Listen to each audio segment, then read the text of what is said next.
Hello, everybody, and thank you for joining me for another episode of the J-Boy Show, our Intel segment. Obviously, which is where I try and use all my resources I've accrued over 9 years of coaching in college football to be able to try and get the inside scoop on recruits, mostly pertaining to the SEC West and Auburn. We were right on Greg Brown on the basketball front. I want to give another shout out to Law Dog on that. I appreciate you, brother. So we're batting 1,000 right now, and we want to keep that up. And I want to actually shift this Intel segment to something I'm much more familiar with, and that is the realm of college football recruiting. And I want to build this Intel segment around a prospect that Auburn has committed right now, a kid named Lee Hunter out of Blount High School. He's 6'5", he's 290 pounds, plays D-tackle. Honestly, after watching this kid's film, I think even at the SEC level, he could play defensive line or offensive line. On the defensive line, he's definitely an interior D lineman, so he's definitely a nose, or he's definitely a 3 technique. The funny thing is, on the offensive line, I think he could play any position, tackle, guard, or center. The kid's that athletic. A few things that stand out to me on film, and I'll give you a comparison. And it's a pretty recent comparison that I think Auburn fans and really college football fans in general will be familiar with.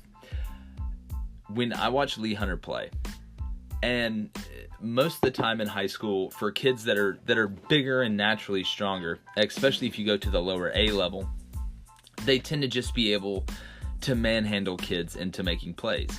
And that's fine. That's fine. But those kids, typically, when they start playing people their same size, it takes them longer to be able to do some of the same things, because again, they're not used to going against somebody that provides that much resistance or has that many tools in the arsenal. So when I'm watching Lee Hunter, really what I'm looking for is, number one, Blount it was 6A when I was in high school, and it's still 6A if I recall correctly. It may be 5. I know they changed a bunch of them a while ago, but either way, number one, that area he's playing in is loaded full of talent. And like I said, I played ball down there, went to school down there, coached down there, coached a year at high school down there at Spanish Fort. So I do have a very good, I would say, feeling, about how kids are down there and really kind of the way it swings. And most of the time it does swing towards Alabama in the state. You can look at Julio Jones and DJ Fluker and Robert Lester, and you had guys like Phelan Jones from McGill go to LSU. You have more players, I think, per capita in Mobile, and especially in the Crichton area, go to the league than a lot of places in the United States. And again, if you look at Alabama and Auburn recruiting, Mobile is obviously whoever wins Mobile is most likely going to win the state. So when looking at that dynamic of it, and looking at what he does on film, and understanding the coaching that he's getting, this kid is super athletic, because he does not have a bad body at 6'5", 290, and that's without going through even his first year of an elite college weight room, which you have nutritionists, and they know exactly what you need. They know exactly what you don't need. And a lot of kids' bodies change so quickly because it's like getting supercharged of stuff they've never had before. And I think I actually project Lee Hunter to start as a sophomore. I think he'll play a lot as a freshman. And at that position, on the interior defensive line, those guys aren't a dime a dozen. And typically you have to develop kids for multiple years to be able to go through a whole season and understand the nuance that you have to play with at nose or at 3 tech. Understanding what to do when you get a back block, understanding how to use your hands, understanding what a combo is. There's so many different things, and you have to make decisions so quick at that position that it takes a lot of reps. It takes a lot of practice time. It takes a lot of time in the weight room, because you're banging down there. And it takes a toll. Every game takes a toll. So losing what Auburn lost and seeing the ability of Lee Hunter to be able to stay as low as he needs to. Now, he doesn't do it consistently enough. No high school kid on the line does it consistently enough. Very, very rarely have I seen a kid really, the Bosas, if you watch their high school films, about as close as you're going to get. But at the end of the day, you see flashes of it because he's flexible in his hips. He's not just a big guy that has to stand up to be able to go forward. A lot of guys have to do that. He's able to fire off with almost a flat back at 6'5", 290, and that gives you unbelievable power and leverage. And he plays with his hands off and on But if you watch him when he plays with his hands, there's a lot of similarities to a guy who just went number 7 overall to the Carolina Panthers and Derek Brown. And what makes Derek Brown isn't that he just runs into people every snap. He's just bigger than everybody else. He's not. It's he understands how to play the leverage, and he understands how to play with his hands. And once you put those two things together, and I do think Derek has a little more quick twitch than Lee Hunter does, but I think Lee Hunter has a little more length than Derek. So, and when I make that comparison, it's not just, okay, they're almost the same size, whatever. They're different builds. Their bodies are different builds. But I think Lee Hunter, to me, when I'm watching his high school film, and I see, and I'm going to get into the recruiting aspect of it here in a second, and I see the way people are treating him in recruiting, you can tell that he's projected to be an NFL player. I would not be surprised if Lee Hunter ends up being a 5-star. Wouldn't be surprised at all. Because if a 5-star is a projected NFL first-round draft pick, I mean, he checks all the boxes on a high school kid coming out, if that's what we're saying. Now, some will say his film is a little bit raw, and I can understand that, but we're making a projection with Rodney Gardner coaching him. A guy that's... Because I think that should go into the projection as well. I don't understand how that doesn't go in the projection as well. So, I think he may end up being a 5-star when it's all said and done. Now, to the whole reason you guys tuned in. All right. My source down there is as solid as it gets. He played for me at the University of South Alabama. He played at the same high school as Lee Hunter. And one thing about those guys down there, in that area and in that region, is that all the good players stay in touch. They, or at least know who each other are. And if they go to the same school, like this guy I'm referencing who played for me at South, and Lee Hunter, they obviously know each other, and he's known him basically his whole life. Talks to him about once a week. And this is a guy I stay in touch with regularly, love to coach him, and he's doing well in life. And so I reached out to him. He's still down there in that area. And, we kind of small talked for a little bit, and then I asked him, I told him about the new podcast, and he got a notification on Facebook and listened to it, and has been listening to it, which I thought was funny. And I was like, man, I need some inside information on the Lee Hunter kid. And I even said, I won't say your name or anything like that on the podcast. And he was like, dude, you can say my name. I don't care, but I'm not going to out of respect for him. Just because if he started getting blown up, then he'd be like, oh, dude, I can't believe I'll let you say my name. So I said, hey, man, give me the inside info on this Lee Hunter kid. I said, I know he's committed to Auburn. I know he's taking visits. Is there anything Auburn fans should be worried about? And he says, no. Known Lee my whole life. Been an Auburn fan his whole life. He's going to Auburn, going to play the game. And then I asked him, do you think there's any chance Alabama, Georgia, anybody sways him? He said no. Kid said all along he was going to take visits. If anything changes, I'll let you know, but I don't expect it to. And then we kind of just talked about a few old stories after that. And so I get that information from a guy that I really trust. And it almost correlates exactly with the past two stories that Chad Simmons has wrote about Lee Hunter.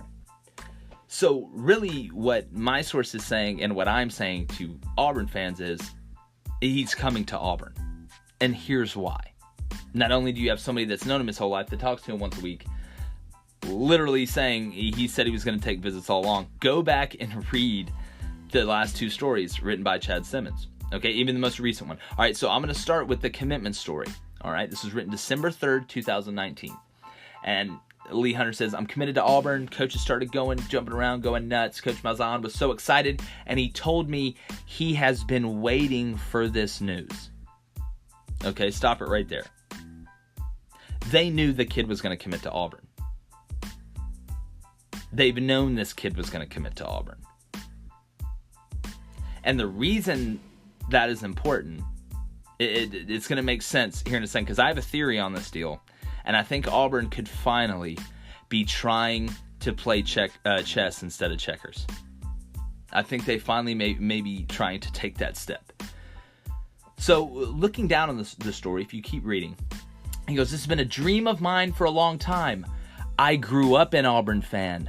I love Auburn, and my dream is now becoming a reality." Okay. Hunter said he committed to Auburn over Alabama, Clemson, Georgia, and LSU, and others. He does plan to continue to visit other schools, but he does not see his mind, or should it be his heart changing. What a beautiful line right there. Let me read that again.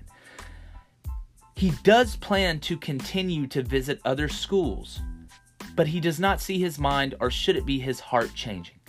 And he says, "My heart has been telling me to commit to Auburn for a while. I would say I've been feeling this way and thinking about this for over a month now." And then he goes into this whole diatribe about how happy his family is for him. And that's really the end of the story. So you have an elite prospect, happens to be an Auburn fan. They knew he was going to commit to Auburn. He commits to Auburn. As a junior, they start going nuts, which is great. Okay. That sounds like a pretty solid commit, right?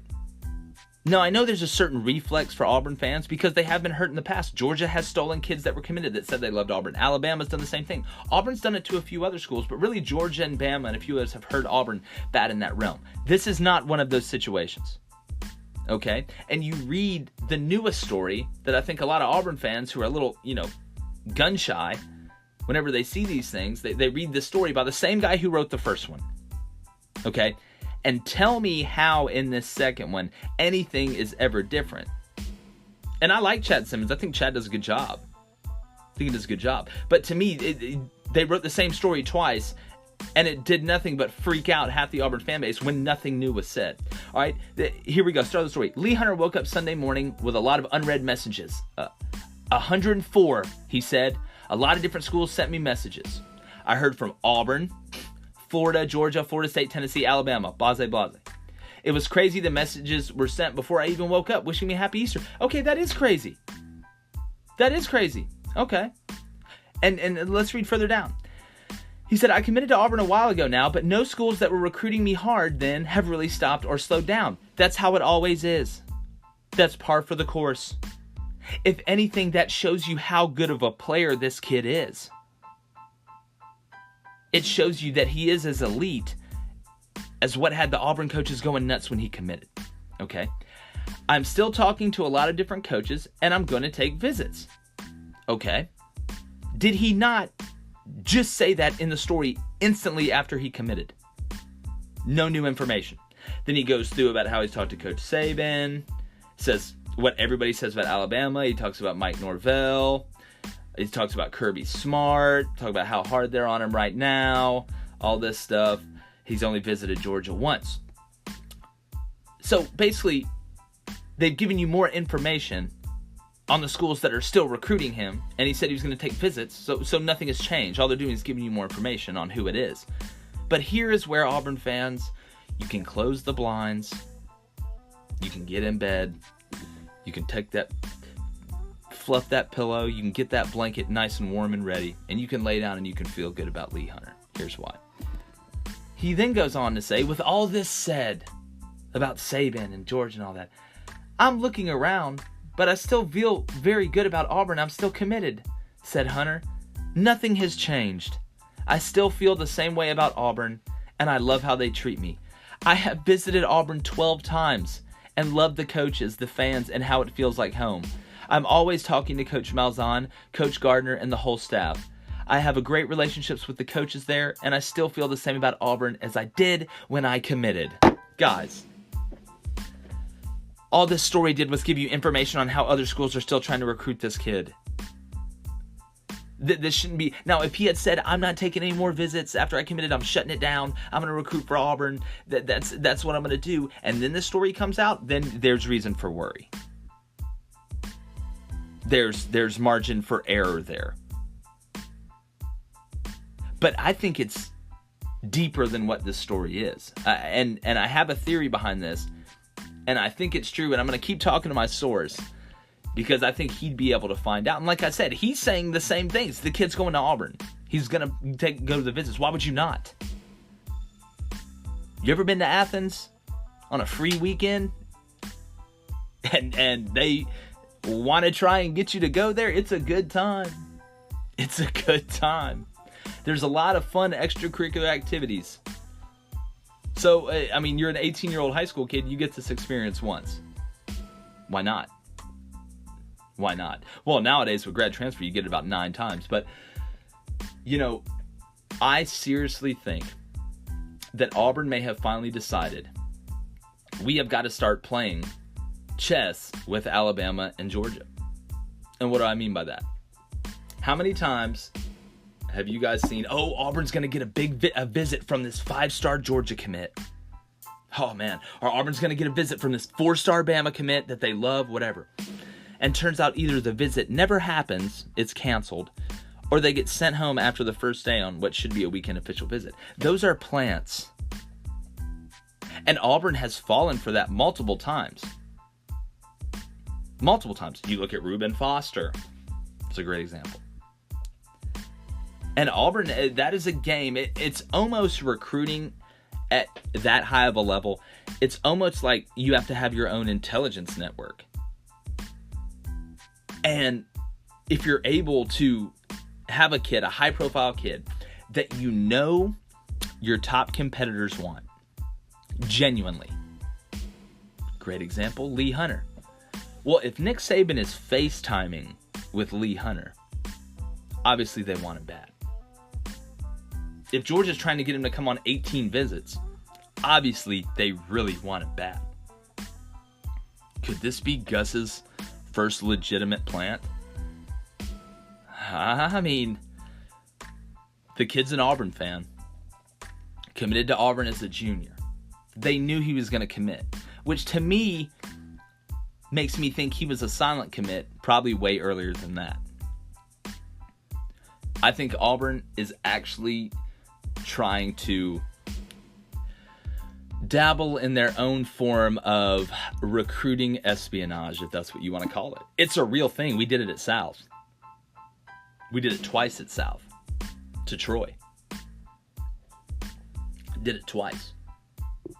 So, could Auburn finally be taking that next step with in looking at recruiting in that narrative? God, I hope so.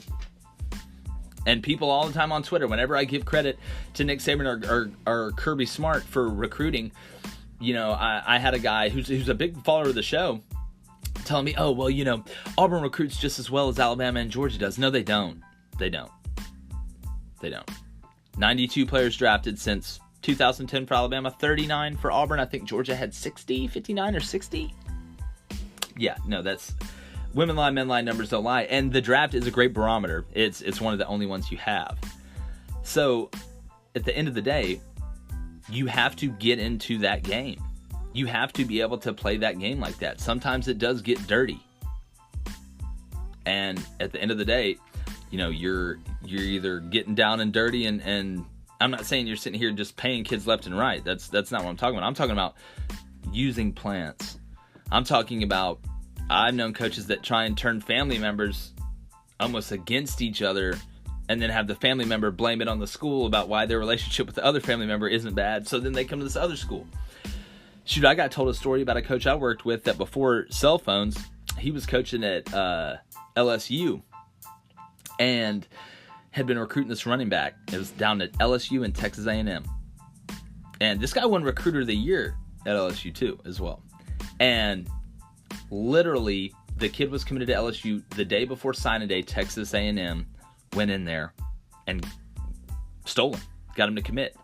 Well, this coach sat by the kid's house, waited for the Texas A&M coaches to leave, went to a payphone, called the kid, pretended to be the head coach at Texas A&M, and told him they didn't have a scholarship for him. They were full. They made a mistake. The kid signed with LSU and was all conference. Come on, guys. There's so much crazy shit that happens that everybody doesn't know about. And I'll get into some of that stuff more and more. But again, just from the intel segment, guys, Lee Hunter is going to Auburn. I would cement that one. Like I said, we're batting 1,000, and I got a guy on the inside. But this has been the J-Boy Intel segment, and J-Boy is out.